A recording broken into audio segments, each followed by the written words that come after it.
Hey guys, what's up? How are you all doing? Well, this is me again, Denilso, with another Inglês na Ponta da Língua tip. Bom, essa aqui não é, claro, bem uma dica de inglês, mas é mais um bate-papo sobre aprender inglês com músicas. Afinal, qual é a minha opinião, o que eu tenho a dizer sobre isso? E o legal, pessoal, de falar sobre esse assunto é que ele é muito antigo. Desde lá, isso falando só da vida online, né, do tempo que eu estou online dando dicas de inglês pela internet, desde os tempos do Orkut, lá em 2005, quando eu criei a comunidade inglês na Ponta da Língua, as pessoas já questionavam sobre aprender inglês com músicas. Em 2007, quando eu criei o Inglês na Ponta da Língua, o blog, site inglesnapontalingua.com.br, também entra ano, sai ano, são várias e várias pessoas perguntando sobre inglês com músicas. Enfim, é um assunto realmente curioso que muita gente se interessa, portanto, eu vou aqui dar as minhas opiniões, tá, sobre esse assunto e a minha opinião como um profissional de ensino de língua inglesa. Se você é professor, professora, é profissional na área, tem a sua opinião e discorda da minha ou concorda, deixe na área de comentários aí abaixo. Se você é um estudante de inglês, querendo, claro, ficar com seu inglês na ponta da língua, deixe também seu comentário aqui abaixo, beleza? Se você é novo no canal, chegou aqui agora, instigado por esse assunto, dê o seu aí, clique, né, inscreva-se no canal, clique no sininho e sempre que eu postar algo novo aqui, você vai ser notificada ou notificado e, claro, vai continuar aí aprendendo muito mais comigo, beleza? Bom, acho que é isso. Vamos então para o nosso bate-papo aqui, para a nossa conversa. Aprender inglês com músicas. Será que é possível? Como é que se aprende inglês com músicas? É bom tomar cuidado? Dá para usar? Não dá para usar? Como é que funciona isso? Vamos lá. Primeira coisa que eu sempre falo sobre esse assunto e que eu acho curioso, né, eu tenho que primeiro dar o contexto para vocês. Mas assim, me deixa com raiva ou com vontade de dar risada, eu nunca sei. É uma mistura de sentimentos aí. Vira e mexe, eu recebo e-mails ou mensagens, até por WhatsApp, das pessoas perguntando assim, pedindo, né? Denilso, me indica uma música aí para eu trabalhar, ou eu aprender, eu estudar o Present Perfect. Ou me recomenda uma música para trabalhar a voz passiva em inglês. E eu fico assim, gente, peraí, vamos com calma, vamos parar para pensar um pouquinho.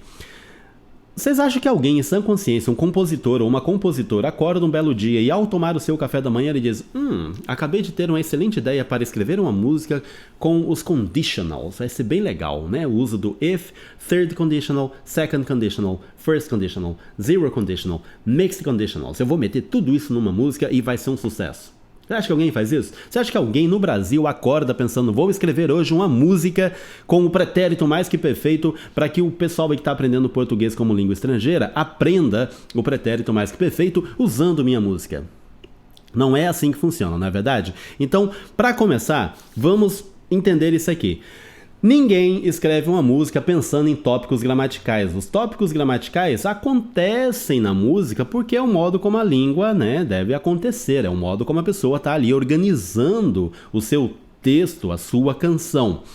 Portanto, as músicas, elas são escritas com sentimento, elas são escritas para diversão. Ela é apenas um instrumento, a língua, no caso, as estruturas gramaticais, são apenas instrumentos para que esses sentimentos, para que essa coisa divertida seja expressada. Então, muito cuidado com essa coisa de quero uma música que trabalhe present perfect. Não existe isso. O present perfect acontece dentro de algumas músicas e a gente usa isso como um recurso apenas para explicar algo. É um exemplo, tá? É um exemplo real, digamos assim. Vamos lá então.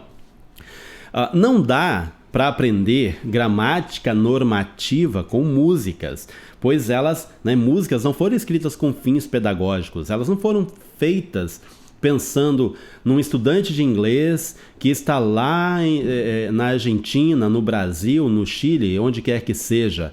A música foi escrita porque o cara quis escrever a música. Então, cuidado com esse negócio aí.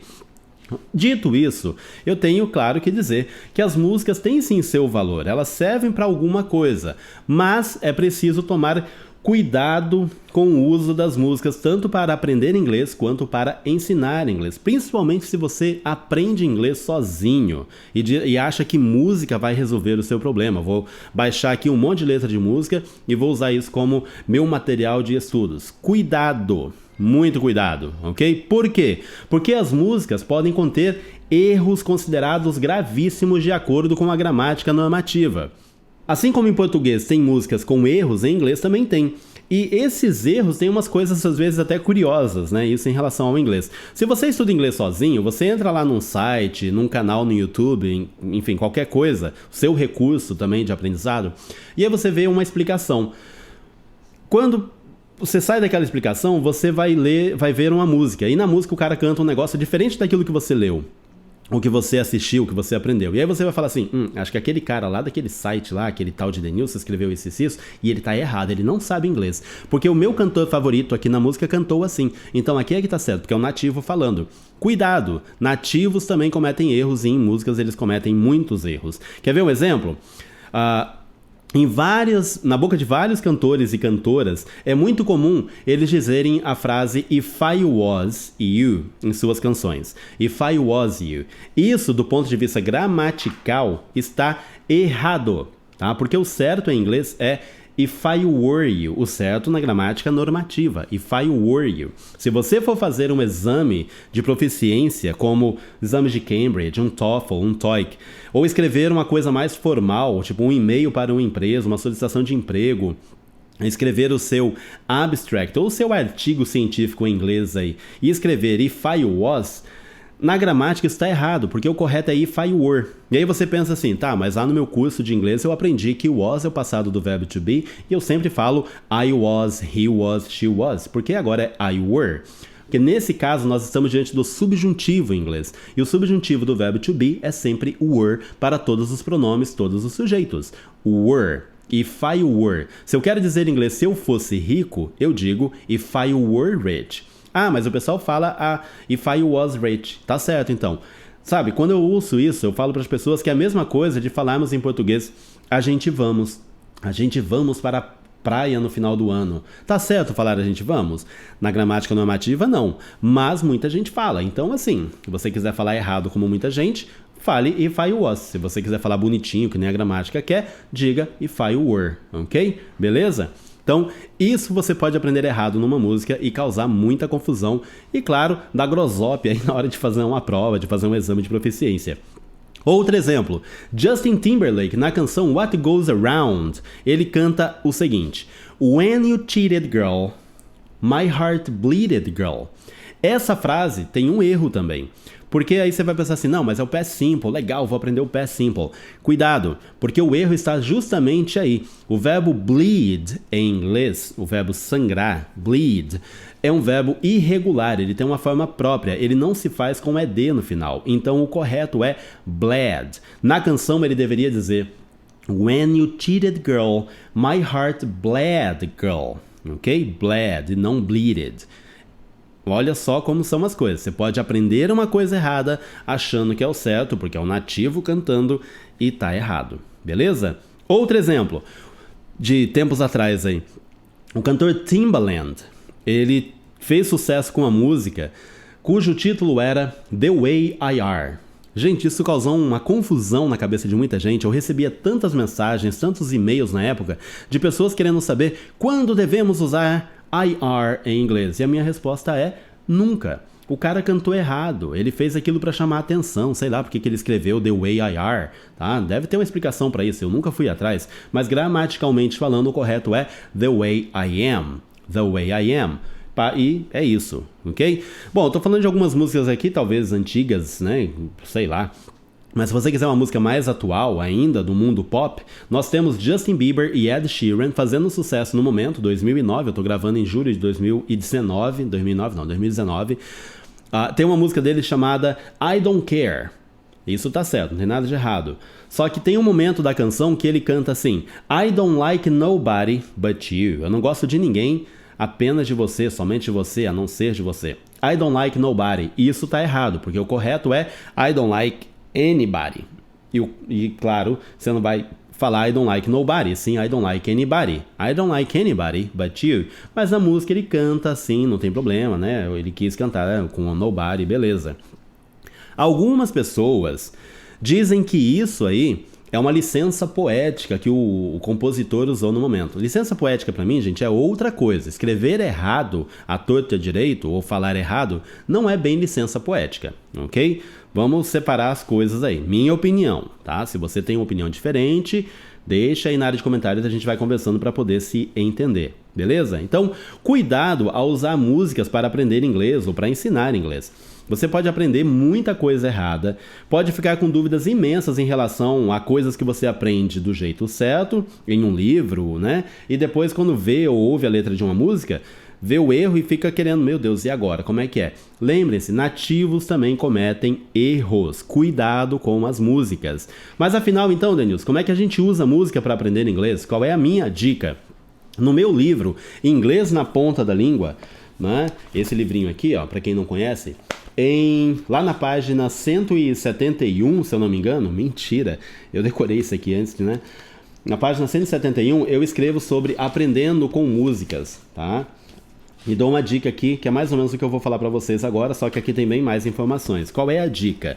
Nessa mesma canção aí do Justin Bieber com Ed Sheeran, né, a I Don't Care, tem uma frasezinha lá, um momento que ele canta assim, que ele diz, Shall we dance? Shall we dance? E aí você, pensando gramaticalmente, você vai falar assim, caraca, eu tô diante de um modal verb, eu odeio os modal verbs, eu odeio esse shall ou will ou going to, e agora, como é que eu faço?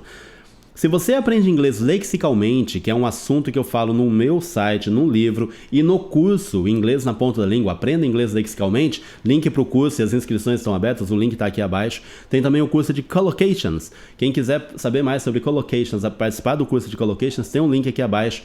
Serão muito bem-vindos no curso. Então, o que eu falo para as pessoas nessa coisa de aprender os chunks of language é que tem nessa frasezinha shall we dance um chunk, que é shall we. Você aprende isso tudo. Shall we? Shall we? Significado. Como é que a gente interpreta isso em português? Shall we é usado quando eu quero fazer um convite de modo mais educado, de modo mais formal a alguém. Então eu digo shall we dance, eu estou numa festa, quero dançar com uma garota, eu chego para ela, educadamente, digo shall we dance? Shall we dance? Ok, podemos dançar? Você gostaria de dançar comigo? Aí você vai falar assim, Denilson, mas eu também não posso dizer would you like to dance with me? Wanna dance with me? Pode, não tem nenhum problema, só que o shall we é uma maneira mais educada de você convidar alguém para fazer algo, tá? É uma outra maneira, mais educada, mais bonitinha. Shall we? Você pode até criar aí outros exemplos com esse shall we, que é shall we go out for dinner? Shall we go out for dinner? Podemos sair para jantar? Ou você gostaria de jantar comigo? Shall we go inside? Shall we go inside? Podemos entrar? Você gostaria de entrar? Tá? Então, uma maneira educada de convidar alguém a fazer algo. Shall we? Shall we? Nessa mesma canção, tem um outro chunk também bem bacana, que é I always feel like I'm nobody. Ele canta esse trecho, né? Essa parte. I always feel like I'm nobody. Cuja tradução é eu sempre me sinto como se não fosse ninguém. É um sentimento da pessoa, ele se acha ninguém e aí ele diz I always feel like I'm nobody. E você pode pegar esse chunkzinho I always feel like I'm, colocar no seu caderninho de vocabulário e aí colocar outros exemplos, outras frases ali que façam sentido, palavras. Por exemplo, I always feel like I'm hungry.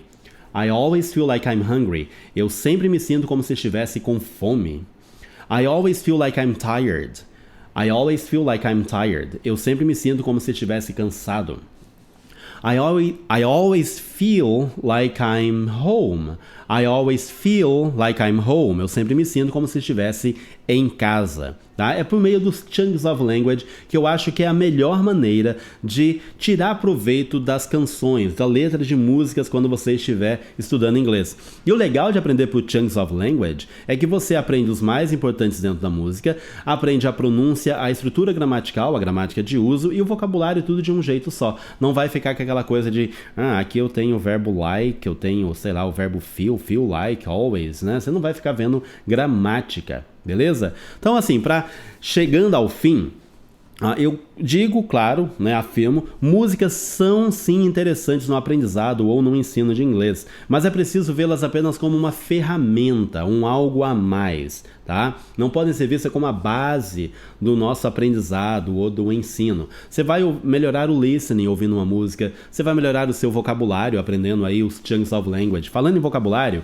tem músicas que o cara usa lá umas palavras que se você for usar numa situação neutra ou formal, não são legais. Então, a questão do uso das palavras também faz uma grande diferença. Se você não souber o uso correto, pode achar que aquele é o uso correto e chegar uma hora, se embananar todo, dar grosope de novo e aí já era, né? Como é que as pessoas vão avaliar o seu inglês? Por fim, né? Se você é daqueles que usa música só para ficar traduzindo palavra por palavra ou procurando estruturas gramaticais da gramática normativa, cuidado, porque isso aí para mim é nada mais, nada menos do que mais do mesmo. É a mesma coisa que você pegar um dicionário, pegar uma gramática e decorar e fica por isso mesmo. Músicas podem ser usadas de modo muito mais inteligente, né? Além daquele negócio de complete as lacunas com a palavra que está faltando. Eu também odeio esse tipo de atividade com música, porque eu acho que por meio dos Chunks of Language é muito melhor. Quer aprender mais sobre Chunks of Language? Tem o curso que eu falei, mas eu vou deixar também um link aqui abaixo com um texto sobre esse assunto e eu prometo gravar um vídeo a respeito para que vocês possam entender um pouquinho melhor a ideia dos Chunks of Language por meio das músicas, tá? Usando a música como uma ferramenta de ensino.